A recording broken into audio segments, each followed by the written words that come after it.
I made my decision na po, kuya. Gusto ko po talagang manalo kasi lalaban at lalaban po talaga ako. Hahamunin ko po talaga sa... Lahat ng yan dito lang sa PBB 8. Matapos ang paghaharap ni JC at Honey. Basta. What's up?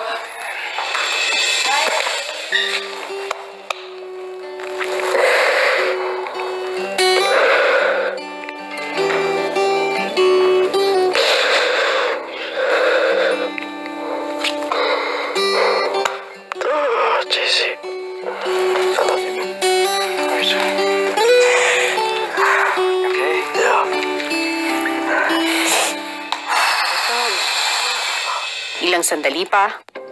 Housemates, natapos na ang pangalawang duel challenge kung saan nagtunggali sina JC at Honey. At matapos ang kanilang challenge, may isa na nagwagi. At siya ang hihiranging karapat-dapat na manatili sa bahay. At ang hindi nagwagi ay kinakailangan ng lumabas ng aking bahay ngayong gabi.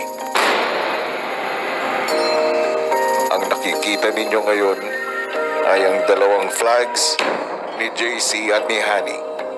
Kung kaninong flag ang umangat sa pole na ito, siya ang nagwagi at mananatili sa loob ng aking bahay.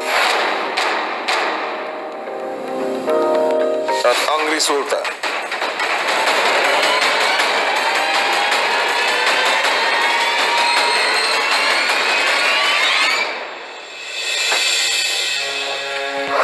suspended in the air, I hear myself breathing.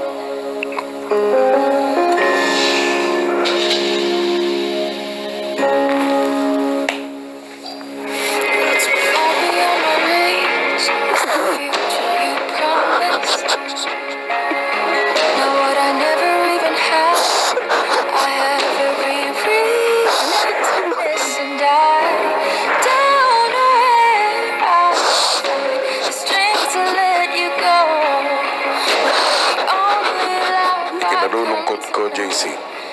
Ikaw na ang lalabas ng aking bahay.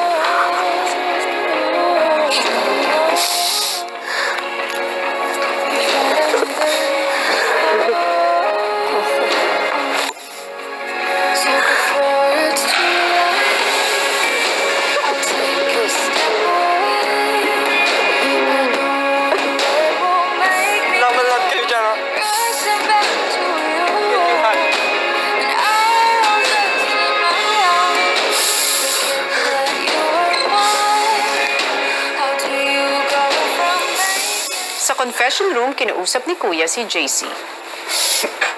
Ano pakiramdam mo ngayon? Masakit po.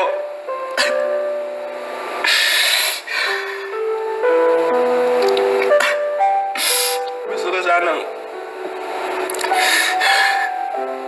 manatili dito sa bahay niyo kasi madami pa pong ipakita sa mga tao at sa mga ng mga naniniwala sa akin. Pero hindi na pwede. Sana lang proud sila sa ginawa ko dito. Proud po ako na nakakating dito sa bahay niyo. Dahil big sabihin, lalo na kayo pong pumili sa akin. At alam kong nung pumasok ako dito, natupad ko yung pangarap na dala ko.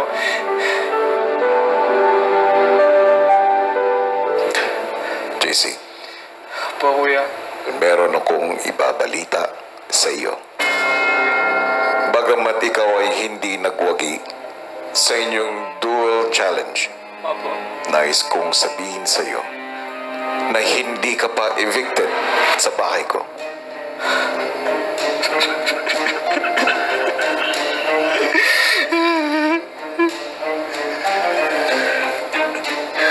Ang mga kaganapan, ang mga JC ay bahagi lamang ng patuloy na pagsubok sa inyo, kayong mga housemates.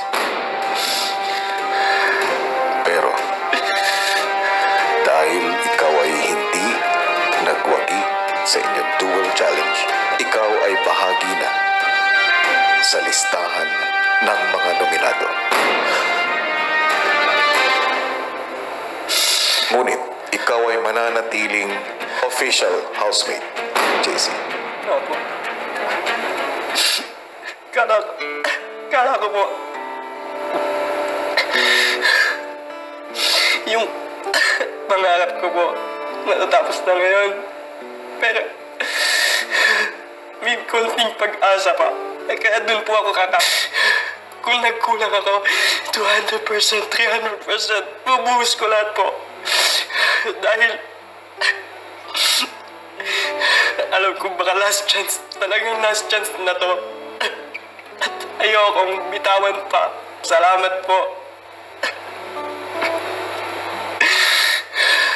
Samantala sa loob ng bahay, sa buong pag-aakalang evicted na si JC, ramdam ng housemates ang lungkot.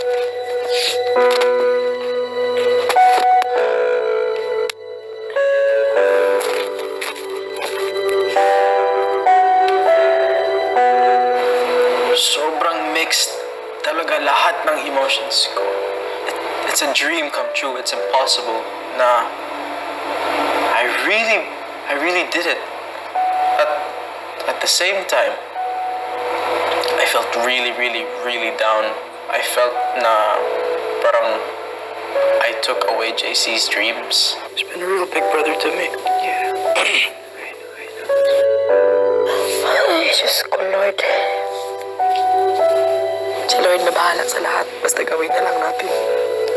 Pag sa atin. Pag hindi, iyak na lang. Dahil hindi ka nagwagi, hindi ka muna maaaring pumasok sa loob. Pero dadalhin kita sa isang lugar. Doon ka muna mananatili hanggat sa panahon na itatakda ko. Nandun din ang kasama mong nominado na si Yamyam.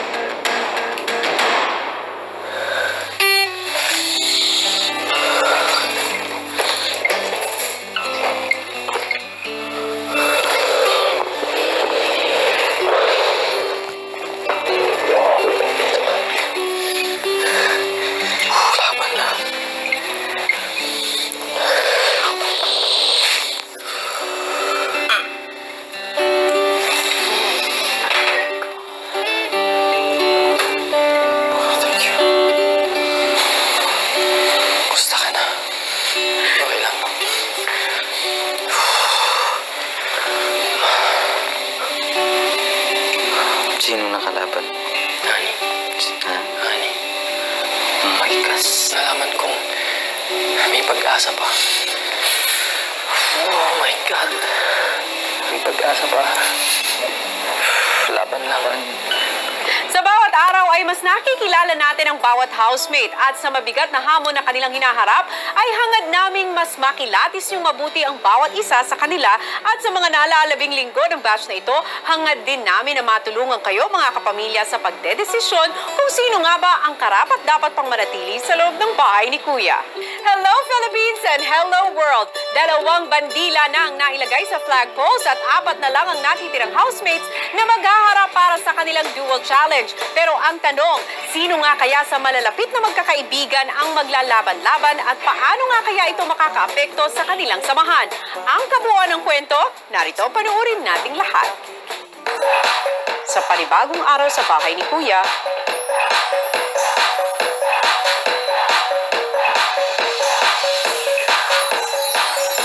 matapos gumising at habang nag-aalmusal sina Yamyam at JC, Akala mo, tegi ka na.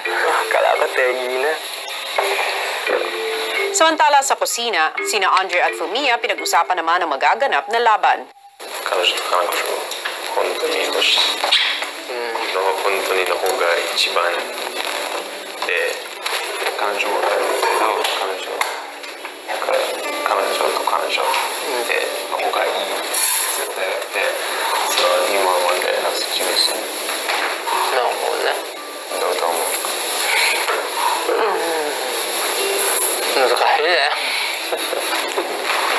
勝つかどうか負けるかどうか。そうだね。でも今までのコンペティションなんかフェアのため女の子男の子なんか誰か選ぶよりにフェアの方が大切。で今決めたくて考えたくないですな。Habang naliligo si Fumiya at abala naman sa girls' bedroom si Lou, maya-maya sa garden area na isipang mag-ayos ng bahay ni na Mary Grace at Honey. Bakit? Ano po? Careful. Because I kinda... Akyatin mo nga, anak. Habang abala ang mga ito,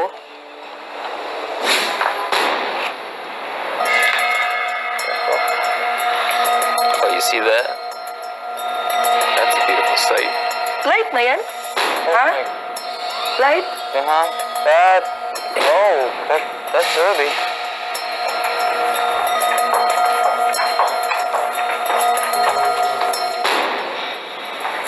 It's light already. Mary Grace.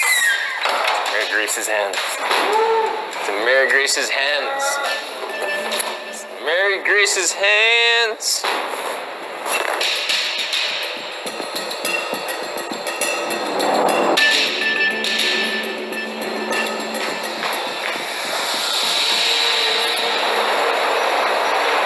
And she's going up against Lou for sure. I think so too.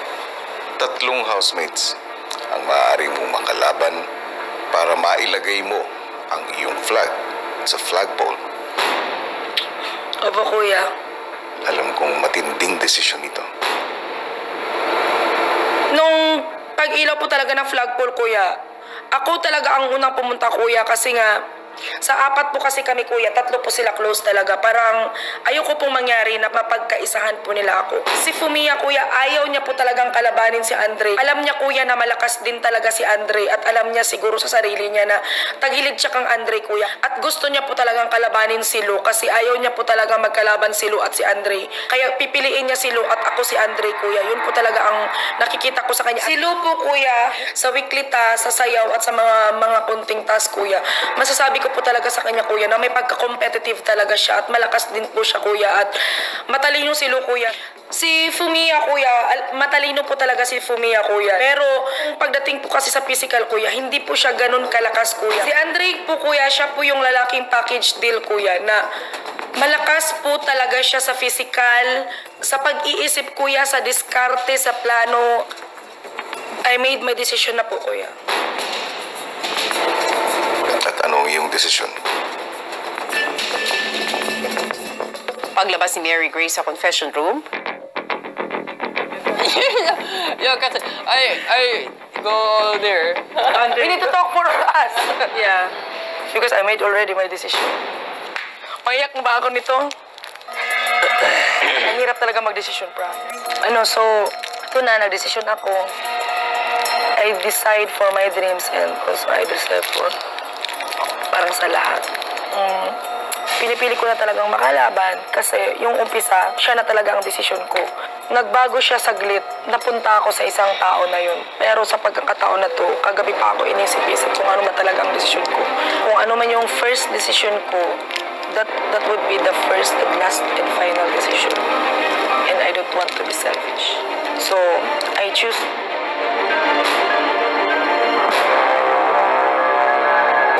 choose Lou to be my katunggali. And then Andre and Fumiya, we will fight for each other. Kakakalabanin ko po si Lou. Kung si Lou ang pipiliin ko, malaki po talaga ang chances ko na mapanalo yung challenge na to.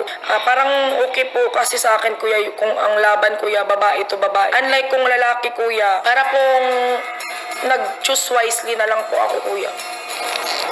Yeah, we understand. We had a talk earlier, you know. Because honestly, my second choice is Fumiya. I want to fight with Fumiya. But I need to think a lot and I need to think wisely and so on and so forth. Okay lang po sa akin na ako yung pinili ni Ate Mary Grace kasi ako rin naman po, siya po yung choice ko, kuya. Ayoko po ng lamang ako, ayoko pong lamang yung kalaban ko po, kuya. Parang pantay lang po, at least po even. Kahit po masakit po sa akin na si Andre po tsaka si Fumi. Alam ko po kung gaano ka-special yung bond po nila. Laban. Laban. Yes. Taking an even approach with girl, boy, was the choice that was best. Laban. Laban. Don't forget each other na lang. He's my best friend. It's so hard for my body and for my feelings and for my mind. Everything so hard to win to him because yeah, he's my best friend.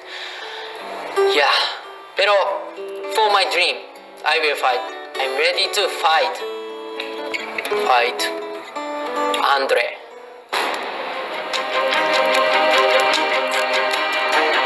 Habang naghihintay ng hudyat, sabay na naghanda sina Lou at Mary Grace para sa haharaping hamon.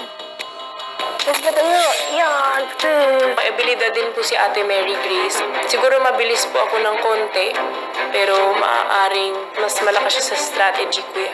Para sa kanilang haharaping na hamon, magkahiwalay na gagawin ni Lou at Mary Grace ang CASA activity area kung saan makikita nila ang 8 iba't ibang gamit. Kailangan nilang mailagay ang bawat gamit sa isang container at makukuha ang kaukulang timbang ng mga ito para matapos ang task. Kung kinakailangan, maaari nilang bawasan, putulin o biyakin ang mga ito para maabot ang eksaktong timbang. Ang makakagawa ng CASA ang pinakamabilis na oras ang siyang mananalo sa hamon.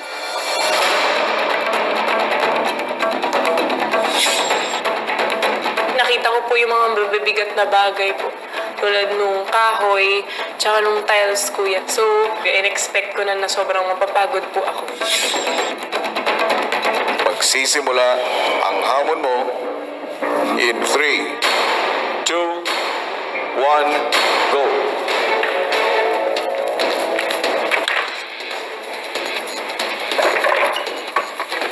Plus 17 pounds ka pa. Inuna ko po yung wood. Siya yung pinakamahirap gawin po. Nakita ko po yung lagari. So, alam kong kinakailangan mag-cut po nun. So, ayun po, inuna ko yun. Yung dad ko po, may ganong business po siya dati. Nag-architect sila. So, minsan may mga ganong po sa bahay.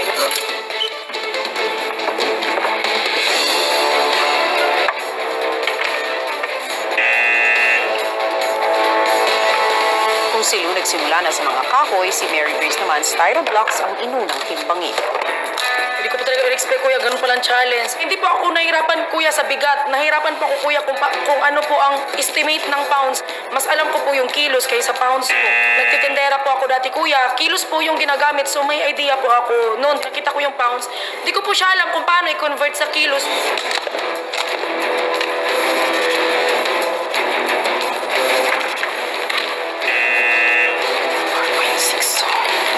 Kuya, nakakaya ko naman talaga kasi sanay naman talaga ako sa medyo malakas-lakas, kuya. Yung pag-iisip talaga na diskarte, kuya, nung lalo pa paggamitin mo yung math kasi point, yun din pwedeng bawas ka lang ng bawas or dagdag ka ng dagdag. Kailangan mo talagang tansyain.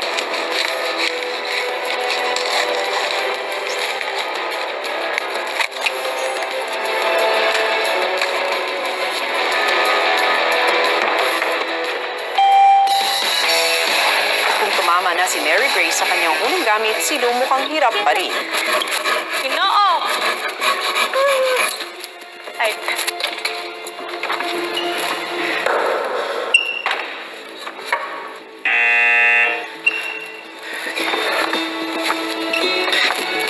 Napagod po ako, tuloy-tuloy po ako sa mahirap na bagay. Mawawalan na po ako ng energy po para gawin yung iba pa po, kuya. So, lumipat po ako dun sa tissue.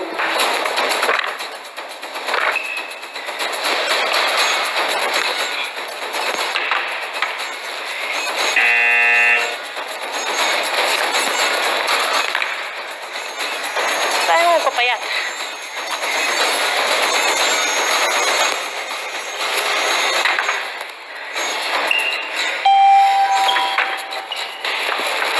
Pareho namang sinunod ng dalawa ang pagtimbang sa mga bola.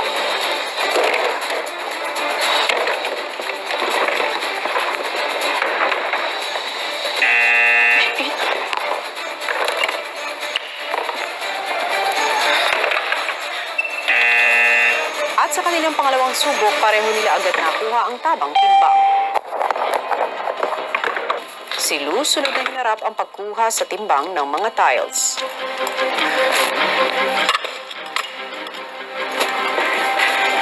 Ayoko na maging kanan. Pangarap ko pa naman maging kanan.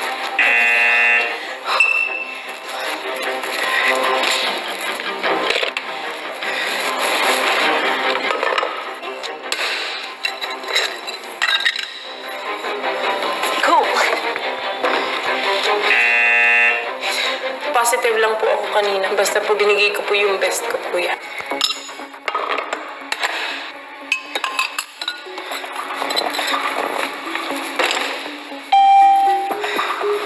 Si Mary Grace mukhang hinahamon naman sa sinunod niyang timbangin ng mga kahoy. Talaga gusto ko ma-achieve yung pinakamadali na oras, pero nahihirapan po ako sa challenge. My God.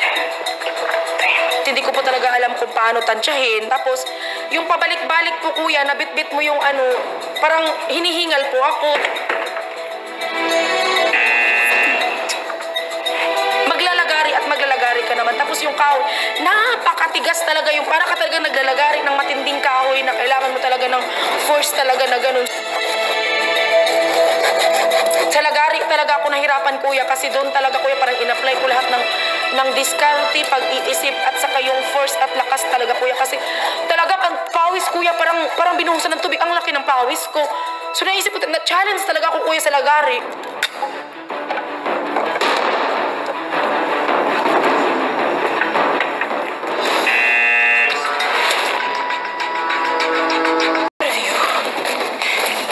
Kinakausap ko po sila, kuya. Mukha na po akong baliw. 2 years na po ako minsan na mag-isa po sa kondo. Kinakausap ko yung mga bagay-bayan. Sabi ko, magiging magkaibigan tayo. Be close friends na.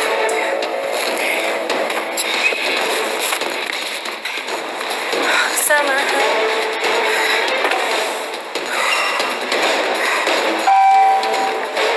Nang makuha ang tamang timbang, agad niyang sinunod ang mga styro blocks. Ay, I missed you. Binigo mo kami. Hindi mo ako babagoin ngayon.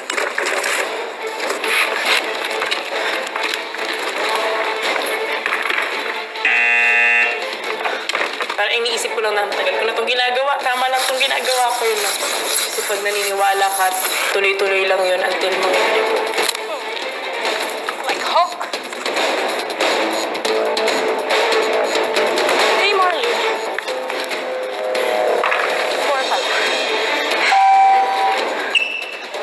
Si Mary Grace naman, patuloy na kinukuha ang tamang timbang ng mga kahoy. Mahirap po siya para sa akin kuya. Doon sa pounds, hindi ko po talaga alam kung paano tansyahin.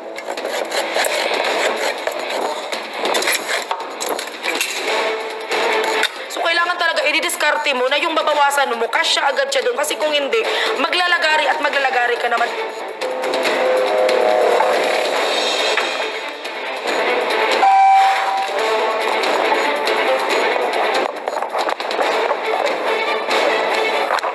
Si Mary Grace puspusan bilisan ang pagtimbang sa mga sumunod na gamit.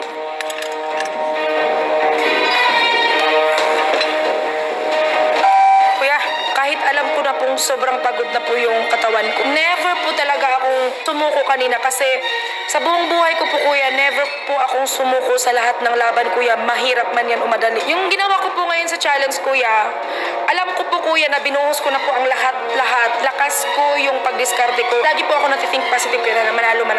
Pero if kung ano man ang mangyari kuya, never ko po talagang pagsisiyan ang sarili ko kasi alam ko pong ginawa ko ang lahat. Ginagawa ko po ito para sa akin. Sa family ko po, gusto ko po sila maging proud sa akin. Kasi po naniniwala po talaga sila sa akin. Yun lang po yung nasa isip ko. At mapakita rin po sa ibang tao, kuya, na this is the better version of Lou po, kuya. Let's go back to you, friend. Nakabang ko lang sa'yo. Nabawasan kita. 1, 8. Ay. Alright, friend. Sorry, kuya. Binalikan ko na po yung wood. Tapos hindi pa rin, kuya, sabi ko, Diyos ko po. Alright.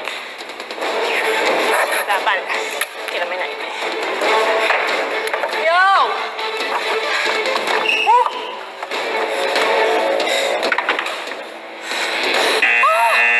Dude, you are 17.2. Don't kid me.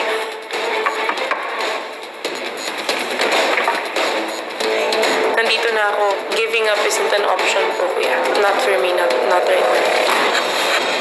Yes, kuya. Ah, siya! Para po sa mga taong naniniwala sa akin, kuya.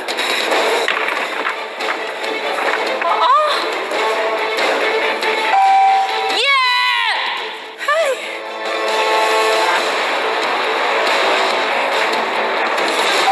Ay! I feel you.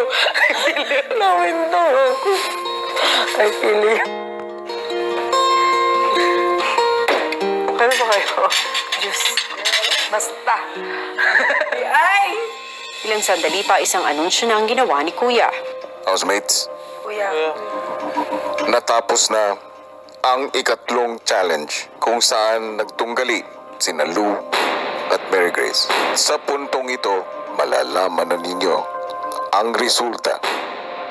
Lou at Mary Grace, pumunta kayo ngayon sa confession room. Dala ang inyong mga luggage. Pero, isa lang sa inyo ang babalik sa loob ng aking bahay. Cheesecake.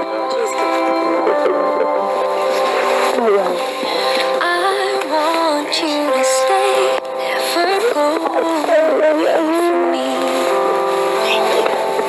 Yeah. Oh my gosh. Now that I can't do Bye! Love you. Bye-bye. Kita na sa labas. to be Bye-bye. beside me again. Why did you have to leave me when you said that love would conquer all? Why did you have to leave me when you said that dreaming was as good as reality? Maria! Maria Labo! And now I must move on, trying to all of you. forget all Laban! memories of you. Bye-bye. Bye! Love you. Love you all. Go of your love that has taught me. Natapos na nga ang ikatlong hamunan. Sino nga kaya kina Lou at Mary Grace ang mas mabilis na nakagawa ng hamon? Yan ang dapat nating tutukan bukas.